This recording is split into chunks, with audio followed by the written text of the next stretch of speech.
l'application DTV. La magie de la télé vous suit partout dans le monde avec son nouveau service disponible sur les supports Windows, iOS, iPhone, Android et tablette. La DTV sous vos yeux partout à tout instant. Avec la DTV, vivez la magie de la télé.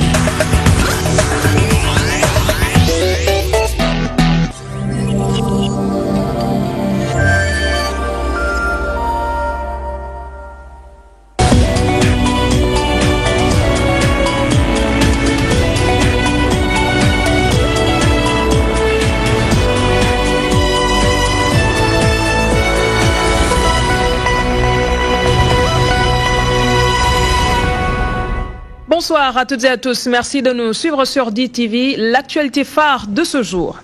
Khalifa Sall en prison pour 5 ans ferme, vague d'indignation et de protestation de proches, militants et responsables politiques. Barthélémy Diaz arrêté par la section de recherche Grand Yoff, miné par des échauffourées entre forces de l'ordre et manifestants. À Dakar Plateau, des bus de Dakar Demdik ont été vandalisés. Les conseils du maire de Dakar comptent interjeter appel. Beaucoup parlent d'un verdict politique. Les pro-Khalifa promettent de durcir le ton. La députée Aminata Diallo sera notre invitée ce soir.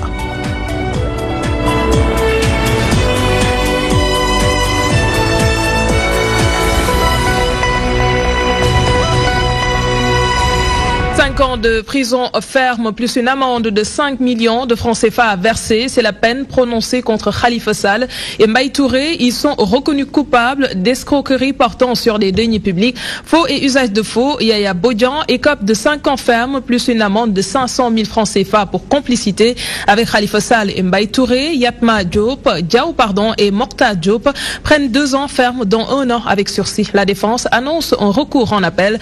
Les temps forts de cette journée avec Code Ndiaye. La messe est dite. Khalifa Sall, Mbaye Touré, Yaya Bodian devront encore rester en prison pour 4 années. Le maire de Dakar et ses 2 collaborateurs écopent de 5 ans de prison ferme pour les délits d'escroquerie portant sur des deniers publics et faux et usage de faux en écriture de commerce. Une décision qui met la défense dans tous ses états. Cette décision n'est ni convaincante ni séduisante. Elle n'emporte la conviction d'aucun juriste sérieux parce qu'elle est incohérente. Néanmoins, nous allons prendre toutes les dispositions idoines pour relever immédiatement appel de cette décision. Aujourd'hui, la justice de notre pays avait l'occasion en or de se réconcilier avec son peuple au nom de qui on rend des décisions.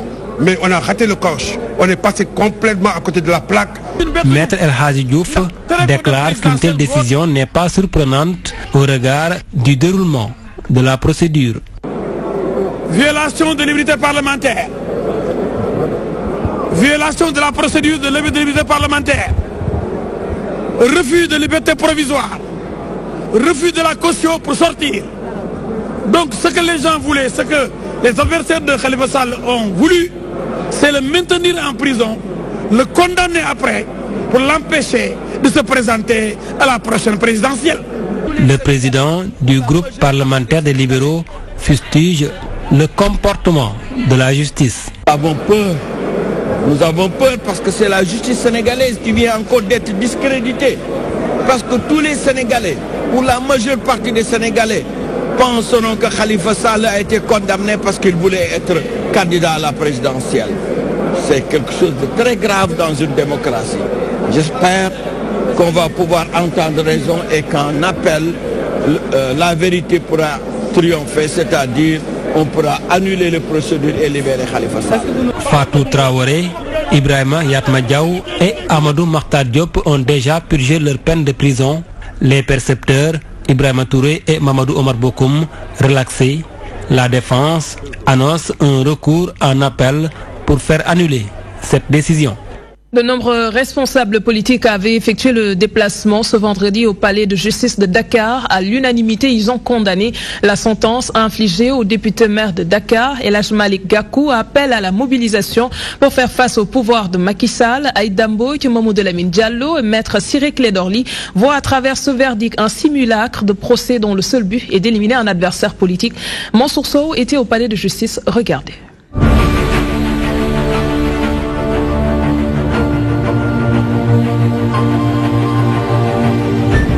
La salle 4 du palais de justice de Dakar quadrillé par les éléments de la gendarmerie nationale. L'image renseigne à volonté sur l'ambiance qui prévaut au temple de Thémis. Un procès, une sentence et moult commentaires. Le procès est un procès politique.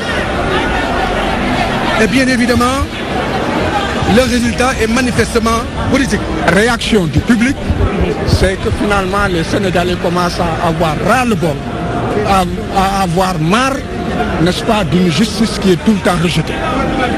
Nous commençons, et c'est de façon récurrente, à avoir des décisions qui choquent, des décisions qui ne respectent pas, en fait, les attentes, n'est-ce pas, du peuple sénégalais par rapport au respect des droits des citoyens. Nous avions de l'espoir quand on a disqualifié les faits relatifs au détournement de deniers publics, mais puisqu'ils l'ont reconsidéré en escroquerie, on ne pensait pas que cette disposition, que ces faits pourraient renvoyer à 5 ans de prison.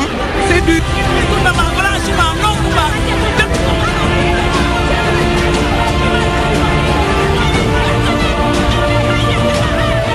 La justice au banc des accusés. Elle semble bien être au service de l'exécutif. Cet exécutif incarné par le chef de l'État et qui le manie selon ses désirs et ses convenances personnelles pour éliminer des adversaires politiques, selon les dires de nos interlocuteurs. Le début, c'est ce que nous avons toujours dit, nous avons toujours caractérisé le procès comme procès politique. Nous avons toujours dit que le verdict serait en conformité avec les dispositions qui pourraient l'écarter de la présidence de la République. Au Congo, au Gabon, où il y a une minorité, une famille qui prend le pétrole et le gaz, c'est ça qu'ils veulent instaurer dans ce pays-là. Et pour ça, il faut que le peuple, les citoyens sénégalais se lèvent pour dire non. C'est ça le fond du problème. Voilà où nous en sommes. Il nous faut arrêter cette dictature en marche. Debout, avec les démocrates et les forces vives de la nation, nous allons nous battre pour les libertés, mais également pour la libération de Khalifa Ababakar Sall, qui n'a commis aucun délit. Le verdict de ce procès est la manifestation la plus hideuse de ce pouvoir aux abois qui ne cesse d'instrumentaliser la justice. Ce long processus juridico-politique trouve ainsi pour le moment son épilogue avec cette condamnation sans appel du député maire de Dakar. 5 ans de prison ferme. Seulement pour ses avocats, ce n'est que le début de la fin. Sans condamnation définitive, Khalifa Ababakar Sall pourrait se présenter à la prochaine présidentielle de 2019.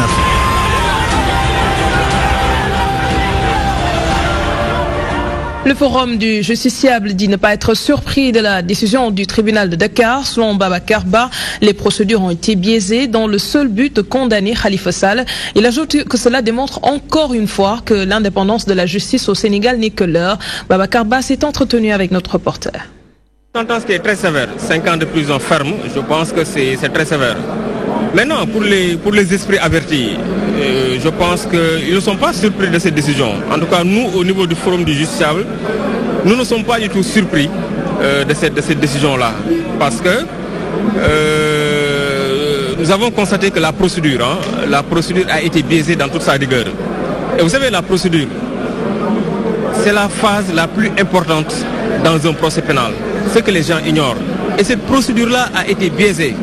Nous avons vu en tout cas dans lesquels son immunité parlementaire a été levée. Je n'ai pas besoin d'y revenir. Nous avons vu également les conditions dans lesquelles la commission qui devait statuer sur la levée de son immunité parlementaire, que cette commission-là a été mise sur place tout en violant le règlement intérieur de l'Assemblée nationale, mais également une commission qui a procédé à la levée de son immunité parlementaire sans avoir pour devers elle les documents pour pouvoir faire un travail scientifique, pour pouvoir statuer sur la levée de son immunité parlementaire. Et dans l'histoire judiciaire du Sénégal, pour la première fois, un député, on a procédé à la levée de son immunité parlementaire sans pour autant lui donner la possibilité quand même de s'exprimer. Donc vous voyez autant de manquements dans la procédure qu'on a notée. Donc je pense que la sentence n'est juste que l'aboutissement en tout cas de ces multitudes de violations qu'on a notées dans la procédure. Plus vous dire que Barthélémy Diaz a été interpellé par la section de recherche alors qu'il enregistrait une émission à Dakar Actu. Il a tenu des propos outrageants à l'endroit de la magistrature et de l'exécutif. À Grand Yoff, les populations se révoltent après le verdict rendu par le maire de Dakar. Des échauffourées entre forces de l'ordre et jeunes du quartier ont rythmé le quartier cet après-midi. Il y a eu des échanges de pierres et jets de lacrymogènes, des maisons enveloppées par la fumée. Les limiers ont tenté de disperser les manifestants. Nous y reviendrons tout à l'heure avec Ibrahim Fall. Mais nous restons à Grand Yoff. Les militants et proches de Khalifa Sall sont plongés dans la tristesse depuis l'annonce de ce verdict, une sentence qui ne les surprend guère. Ils martèlent qu'elle est purement politique. Ces pro-Khalifa sont très remontés contre le président Macky Sall, qui selon eux est le seul et unique responsable de ce qui arrive au maire de Dakar. Aujourd'hui, plus qu'hier, ils soutiennent leur leader qui est et reste leur candidat pour la présidentielle. Ndeye Fatim Lo leur a rendu visite un peu plus tôt. Grand Yoff, fief de Khalifa Sall, tristesse, désolation et consternation se lisent sur le visage de ces pro-Khalifa suite à l'annonce du verdict de son procès. Un délibéré qui ne les surprend guère. Cependant, ils estiment que c'est une condamnation abusée. C'est très dur pour nous de supporter ce verdict, mais on s'y attendait. Je n'ai jamais eu de douleur aussi grande que celle que je ressens.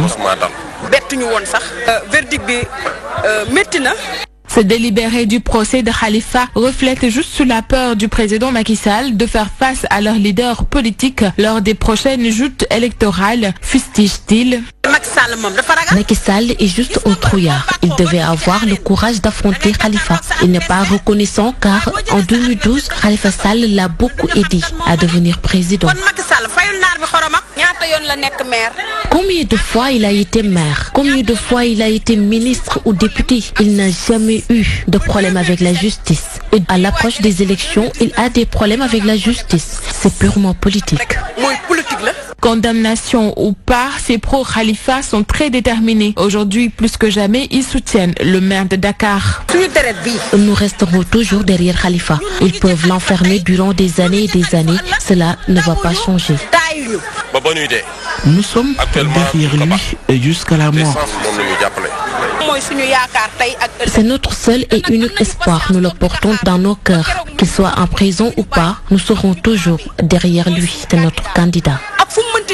Ils ont été nombreux à rejoindre le domicile de Khalifa Sall dès l'annonce du verdict. Ces militants du maire de Dakar demandent aux Sénégalais, surtout aux jeunes, de s'inscrire et de retirer leur carte d'électeur pour renverser Macky Sall et son gouvernement en 2019. Qui est l'homme qui se cache derrière ce verdict? Le juge Malik Lamotte se distingue par la sentence prononcée contre Khalifa Sall et compagnie. Beaucoup la jugent sévère, mais le magistrat est resté droit dans ses bottes. Depuis le début, le juge Lamotte s'est montré rigoureux avec les textes. Son parcours professionnel fait de lui un magistrat hors pair. Djibi Sardioni nous fait découvrir un bout de ce parcours. De Bamba Fall, Barthélémy Diaz ou encore Khalifa Sall connaît mieux le juge Lamotte. En tout cas, l'homme fort de Diourbel a su gérer les dossiers de ces trois socialistes. Président du tribunal de grande instance hors classe de Dakar depuis le 16 octobre 2015, Malik Lamotte est selon les observateurs l'un des magistrats les plus brillants de sa génération.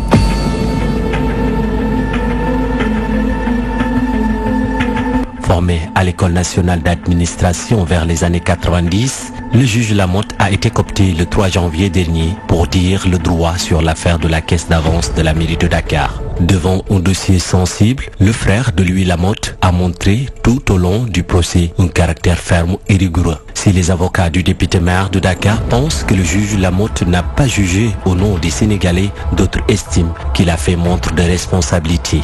Né le 15 décembre 1966, Malik Lamotte fut titularisé en 1995, juge intérim au tribunal départemental hors classe de Dakar avant d'être promu juge au tribunal régional de Thiès en 2008 pour ainsi devenir assesseur à la CRI 4 ans plus tard. 30 ans d'expérience, Malik Lamotte devient à ses jours le juge le plus populaire du Sénégal.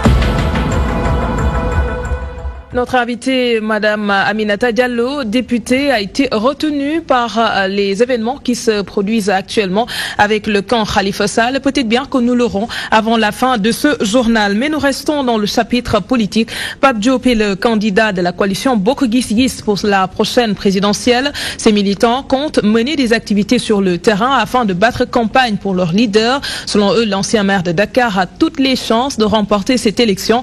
Il dispose d'un programme solide pour faire face à Macky Sall. Sur la question du parrainage, Bokk Gis Gis parle d'un système frauduleux mis en place par le régime pour remporter cette élection, nous dit Yamakoli.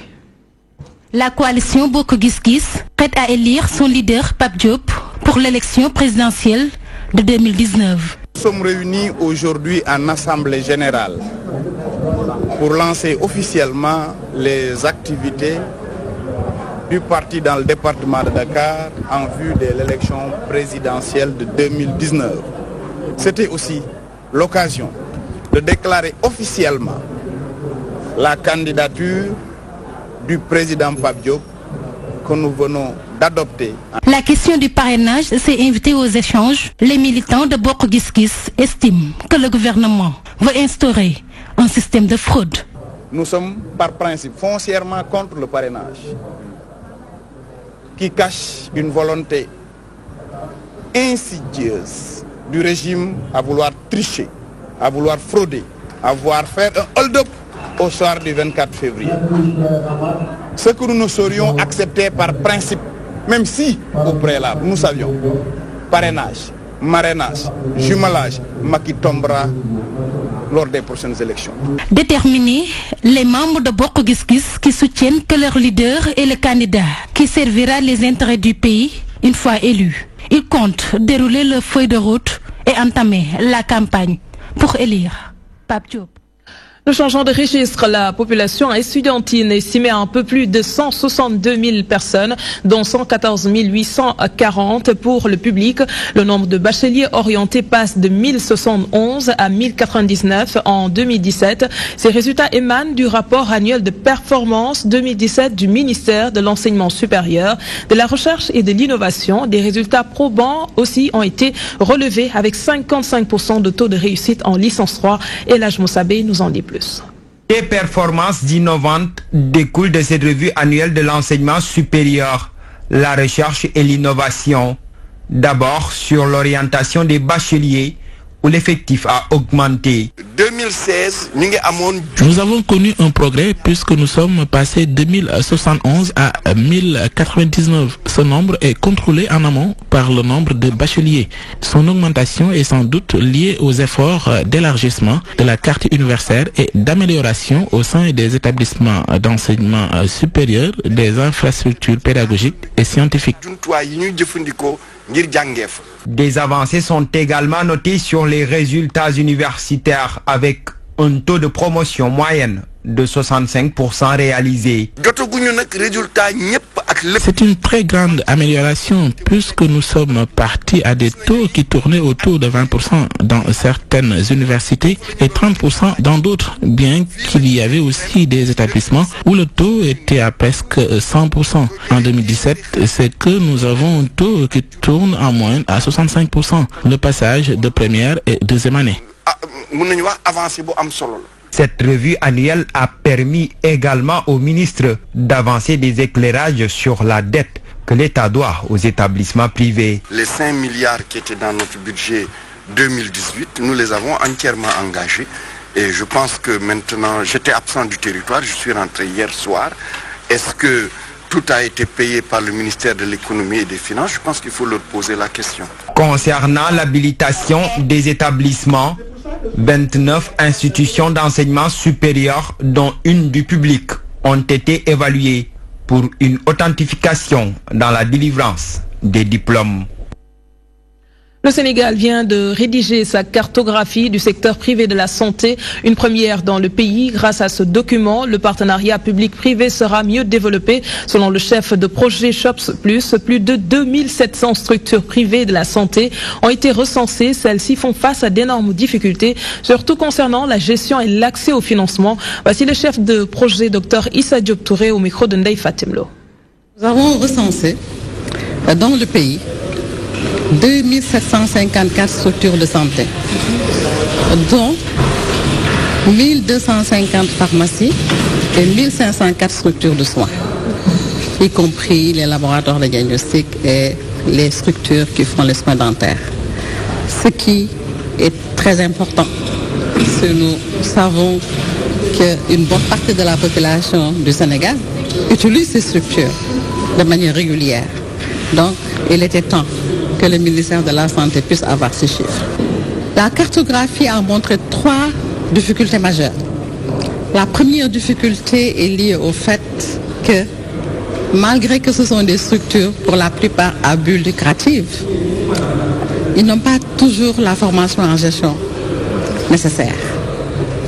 Deuxième type de difficulté, c'est l'accès au financement.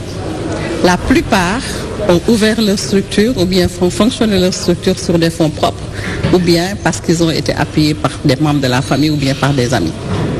Et troisième difficulté, le secteur bancaire ne connaît pas encore très bien le secteur privé de la santé et qui fait que donc l'accès au financement est aussi très limité par rapport aux structures privées de santé.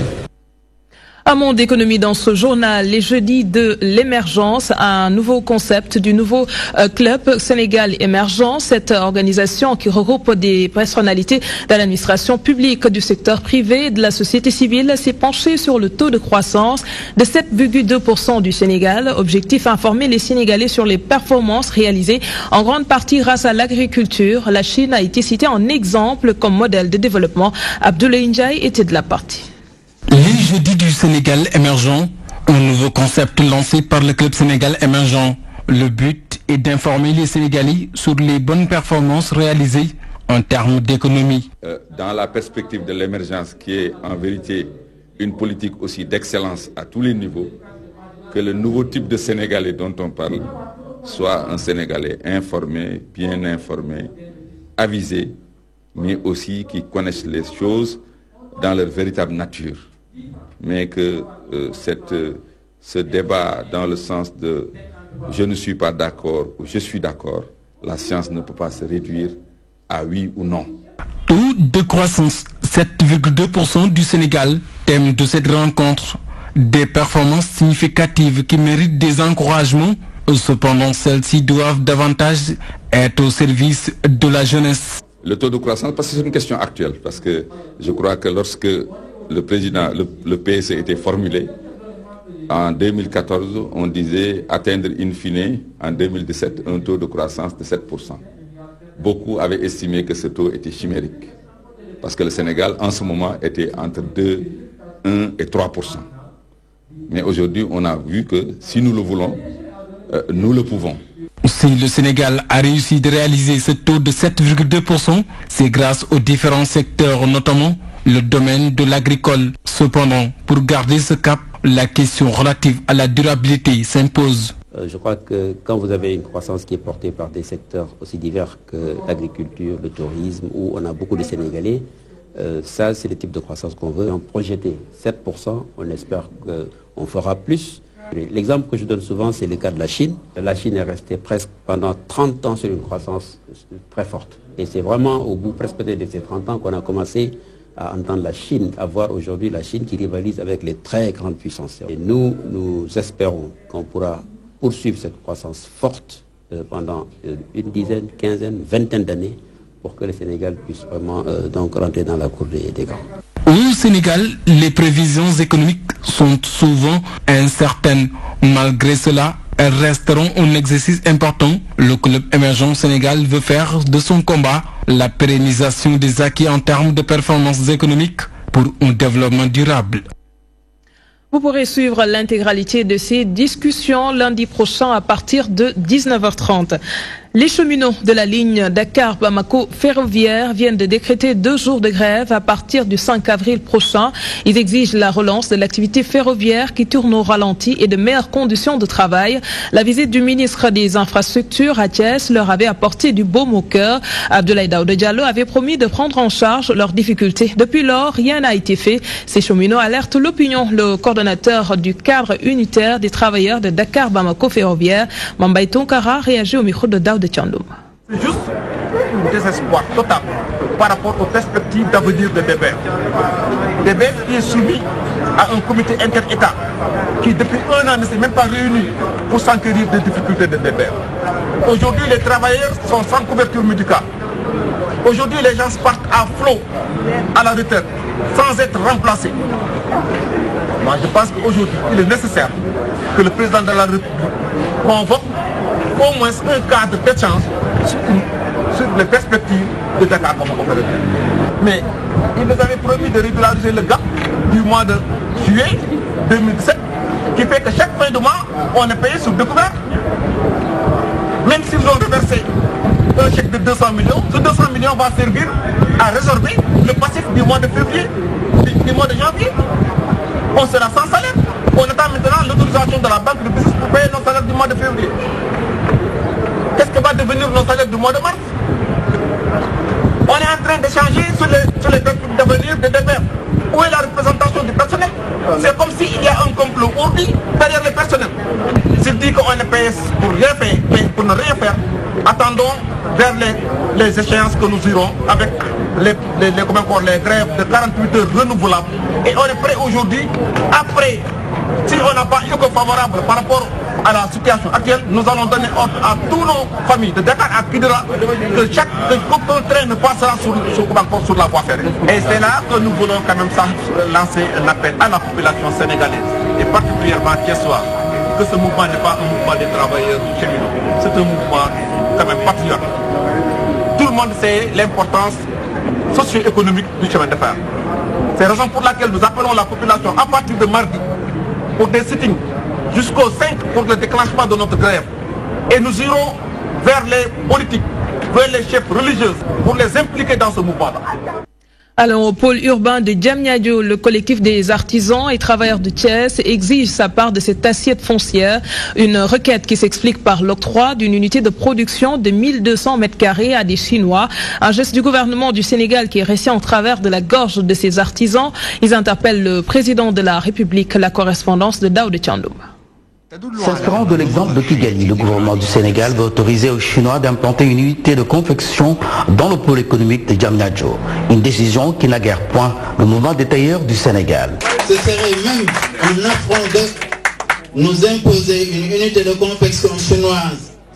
Nous, artisans de la région de Thiès, tailleurs du Sénégal, nous condamnons avec la dernière énergie cette irréflexible décision. Nous allons faire face à cette tentative de viol de nos droits en tant que citoyens payant régulièrement l'impôt de l'État. Ces artisans ont brandi le carton jaune mais restent ouverts à tout dialogue afin de trouver une solution pérenne. Ils lancent un cri de cœur. Nous, collectif des artisans de la région de Thiès, mouvement des tailleurs du Sénégal, lançons un appel solennel. Manifestons un cri de détresse au président de la République à prendre à bras le corps de notre cause des tailleurs et artisans comme depuis notre accession à la magistrature suprême. Les tailleurs et artisans du Sénégal ont suggéré à leur père de s'inscrire sur les listes électorales, ensuite de retirer leur carte tout en restant à l'écoute de leurs délégués et responsables. Et de Grand Yoff se révolte après le verdict rendu contre le maire de Dakar. Des échauffourées entre forces de l'ordre et jeunes du quartier ont rythmé cet après-midi la localité. Il y a eu des échanges de pierres et jets de lacrymogènes, des maisons enveloppées par la fumée. Les limiers ont tenté de disperser les manifestants. On enregistre plusieurs dégâts. Voyons cela avec Ibrahim Fall.